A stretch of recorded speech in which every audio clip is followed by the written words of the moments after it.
नमस्कार स्टूडेंट्स, स्वागत है आप सभी का यूजीसी नेट गुरुकुल के इस ऑनलाइन प्लेटफॉर्म पर। स्टूडेंट्स, यूजीसी नेट दिसंबर 2025 के पेपर फर्स्ट के एक टॉपिक है रियो पृथ्वी सम्मेलन। आज उसको लेकर अपन चर्चाएं करने वाले हैं। काफ़ी इम्पोर्टेंट टॉपिक है आज का ये, और जिससे लगभग हर एग्जाम में कोई ना कोई क्वेश्चन पूछा जाता है। चलिए शुरुआत करते हैं अपन कि what is the earth summit, Rio summit क्या है।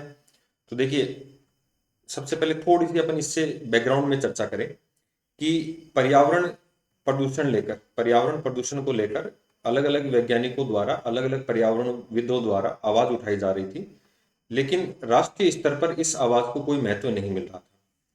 तो इसी कड़ी में एक बात करें अपन, 1972 एक संस्था है क्लब ऑफ रोम। ये क्लब ऑफ रोम द्वारा एक रिपोर्ट प्रकाशित की गई जिसे लिमिट्स टू ग्रोथ कहा गया। एक्चुअल में होती क्या है लिमिट्स टू ग्रोथ, यानी कि संसाधनों की कितनी लिमिट है ग्रोथ करने की और कब तक ये हमारे लिए अवेलेबल रहेंगे, इसके ऊपर एक रिपोर्ट जारी की गई। इस रिपोर्ट ने सारे विश्व का ध्यान अपनी ओर आकर्षित किया। अब ऐसी स्थिति में जो संसाधन नष्ट हो रहे थे और प्रदूषण की मात्रा जो बढ़ रही थी, जो उसमें कार्बन डाइऑक्साइड है, सीएफसी है या मीथेन गैस है, तो जिसके कारण पृथ्वी के पर्यावरण में तेजी से जो ग्लोबल वार्मिंग थी वो बढ़ रही थी। अब उसके ऊपर नियंत्रण कैसे किया जाए, इसी को लेकर रियो डी जेनेरियो, जो ब्राजील का एक शहर है, उसमें एक सम्मेलन आयोजित किया गया जिसे पृथ्वी सम्मेलन कहते हैं। 1992 में यह सम्मेलन आयोजित हुआ जिसमें 179 कंट्रीज ने भाग लिया। ये सम्मेलन ऐसा था जिसने पर्यावरण को एक राजनीतिक मुद्दा प्रदान किया। ध्यान रखना, किस सम्मेलन ने पर्यावरण को एक राजनीतिक मुद्दा प्रदान किया, तो वो रियो सम्मेलन था। तो इसमें चर्चा करें अपन, देखिए, United national conference on environment and development, तो यूएनडीईपी, तो संयुक्त राष्ट्र संघ का जो पर्यावरण और विकास कार्यक्रम था, रियो डी जेनेरियो 3 से 14 जून 1992 में हुआ। ध्यान रखना, 3 से 14 जून 1992 में ये सम्मेलन आयोजित हुआ है। और इस सम्मेलन में 179 कंट्रीज ने पार्टिसिपेट किया है, जिन्होंने जलवायु परिवर्तन को लेकर, ग्लोबल वार्मिंग को लेकर एक आम सहमति बनाई। और इस सहमति को, जो क्योटो प्रोटोकॉल है, जापान का एक शहर है जिसमें क्योटो शहर है, यहाँ पर एक सम्मेलन आयोजित हुआ जिस पर अंदर सहमति बनी। यहाँ पर एक जो एजेंडा 21, एक घोषणा पत्र भी जारी किया गया, या हम इसे इनडायरेक्ट रूप से यूं कह सकते हैं कि 21वीं सदी को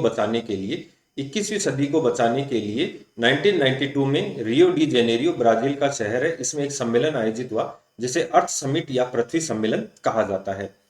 तो देखिए, इससे पहले अपन चर्चा करें विश्व का जो पहला जो पर्यावरण को लेकर सम्मेलन था वो कौन सा था। तो देखिए, 1972 संयुक्त राष्ट्र मानव पर्यावरण सम्मेलन, यूएनसीएचई, या जिसे हम कहते हैं स्टॉकहोम सम्मेलन, ये पर्यावरण मुद्दों पर चर्चा करने वाला पहला वैश्विक सम्मेलन था। और ये जो आयोजित हुआ था, ये 5 से 16 जून 1972 स्टॉकहोम, स्वीडन में आयोजित हुआ था। ध्यान रखना, ये इंपॉर्टेंट है काफी कि पृथ्वी सम्मेलन से पहले पर्यावरण को लेकर जो एक कार्यक्रम आयोजित हुआ था वो 5 से 16 जून 1972 तक स्टॉकहोम में, स्वीडन में आयोजित हुआ था। और रियो डी जेनेरियो सम्मेलन है, ये 3 से 14 जून 1992 में ब्राजील के रियो डी जेनेरियो शहर में हुआ था। तो देखिए, ये इसी से संबंधित जो मुख्य फैक्ट्स हैं कि पर्यावरण और विकास पर संयुक्त राष्ट्र सम्मेलन यूएनईडीपी 3 से 14 जून 1992 में रियो डी जेनेरियो, ब्राजील के रूप में भी जाना जाता है। और यहाँ पर देखिए, यूएनएफसीसीसी एक यूनाइटेड नेशन की एजेंसी है जिसे निर्धारित किया गया पर्यावरण संरक्षण के लिए United national framework convention on climate change, संयुक्त राष्ट्र पर्यावरण परिवर्तन पर एक सम्मेलन या एक सभा, इसकी स्थापना की गई। इसे यूएनएफसीसीसी कहते हैं। अब यहाँ पर क्या डिसाइड हुआ कि जो साझी संपदा है, ध्यान रखना, ये काफी बार पूछा जाता है, साझी संपदा क्या है। तो साझी संपदा विश्व की ऐसी जो संपदाएं हैं या ऐसी जो वस्तुएं हैं जिनके ऊपर किसी एक देश का या एक व्यक्ति का अधिकार नहीं है, संपूर्ण विश्व का अधिकार है। जिसमें हम बात करें तो पर्यावरण है, समुद्र है, अंटार्कटिका महाद्वीप है, खनिज पदार्थ है। तो ऐसी स्थिति में ये डिसाइड हुआ कि इनकी रक्षा करना किसी एक देश या व्यक्ति की जिम्मेदारी नहीं है, तो इसकी संपूर्ण विश्व की जिम्मेदारी इसके ऊपर तय की जाए। तो अब यहाँ समस्या ये आई कि सर, विश्व की समस्या कैसे तय की जाए। तो इसके लिए देखो क्या निर्धारित हुआ कि विश्व के जो विकसित राष्ट्र हैं, उनकी जिम्मेदारी अलग और विकासशील राष्ट्रों की जिम्मेदारी अलग अलग तय की गई। तो यहाँ क्या डिसाइड हुआ कि जैसे मान लो, जिन देशों का प्रदूषण फैलाने में योगदान अधिक है तो उनका सुधारने में भी योगदान अधिक होना चाहिए। और विकासशील देश, अभी उनको अपना विकास करना है तो इसलिए उसके अकॉर्डिंग उन्हें कुछ छूट दी गई। इसमें जैसे भारत है, चीन है, इनको कुछ छूट प्रदान की गई। और इसमें एक जो सूत्र काम किया गया, वो विरासत तो साझी होगी, लेकिन इसको सुधारने की जिम्मेदारी अलग अलग होगी। इसमें जो पृथ्वी का जो टेम्परेचर बढ़ रहा है, इसको कम करने का डिसीजन लिया गया। पर्यावरण सुधार का जो था वो प्रयास किए गए। सतत विकास का नारा दिया गया, टिकाऊ विकास का नारा दिया गया, जिससे इसका अर्थ यह है कि हम ऐसा विकास करेंगे कि आने वाले समय में जो हमारी आने वाली पीढ़ियां हैं, उनके लिए भी जो संसाधन है वो उपलब्ध हो सके, उनके लिए भी संसाधन उपलब्ध हो सके। तो अभी देखिए दोस्तों, आप लोगों को एक क्वेश्चन का जवाब देना है कमेंट के माध्यम से कि 2025 में जो पृथ्वी सम्मेलन होने वाला है, या जो नेक्स्ट पर्यावरण सम्मेलन होने वाला है, वो कहाँ पर आयोजित होगा। चलिए नेक्स्ट अपन आगे बढ़ते हैं। तो इसमें जो थोड़ी इंपॉर्टेंट बातें हैं, जो वैसे तो मैंने आपको बता दी हैं, और इसको अपन थोड़ी चर्चा कर लेते हैं। देखिए, शिखर सम्मेलन में एक महत्वपूर्ण उपलब्धि जलवायु परिवर्तन सम्मेलन पर एक समझौता था, जिसका परिणाम स्वरूप क्योटो प्रोटोकॉल और पेरिस समझौता, जिसे अपन कॉप कहते हैं। और वर्तमान में जो होने वाला आयोजित है वो कॉप 30 है। तो अभी मैंने जो क्वेश्चन पूछा था वो यही है, कॉप 30 कहाँ पर आयोजित होगा। और इसमें मूल निवासियों, जो लैंड जिमिट्स हैं, उनकी भूमि पर ऐसा कोई भी गतिविधि नहीं की जाए जिससे पर्यावरणीय क्षति हो और सांस्कृतिक रूप से अनुचित हो। मूल निवासी, जिन्हें हम आदिवासी भी कहते हैं, या ऐसे लोग जो वन और जीवों पर आश्रित हैं, उन्हें मूलवासी कहा गया। और इनके ऊपर इनको डिसाइड किया गया कि इनकी जो भूमि है इनसे नहीं छीनी जाए। और यहाँ पर जैव विविधता पर हस्ताक्षर हुए, जैव विविधता को बनाए रखने के लिए, और स्वाभाविक रूप से प्राकृतिक परिस्थिति क्षेत्र को विनाश और गैर आर्थिक विकास को प्रोत्साहित किया जाएगा। एक इंपॉर्टेंट फैक्ट्स याद रखना है कि विश्व महासागर दिवस का प्रस्ताव सबसे पहले इसी सम्मेलन में रखा गया था। इससे पहले अपन मॉन्ट्रियल प्रोटोकॉल पढ़ चुके हैं, जिसमें 16 सितंबर को ओजोन दिवस मनाने का निर्णय लिया गया था।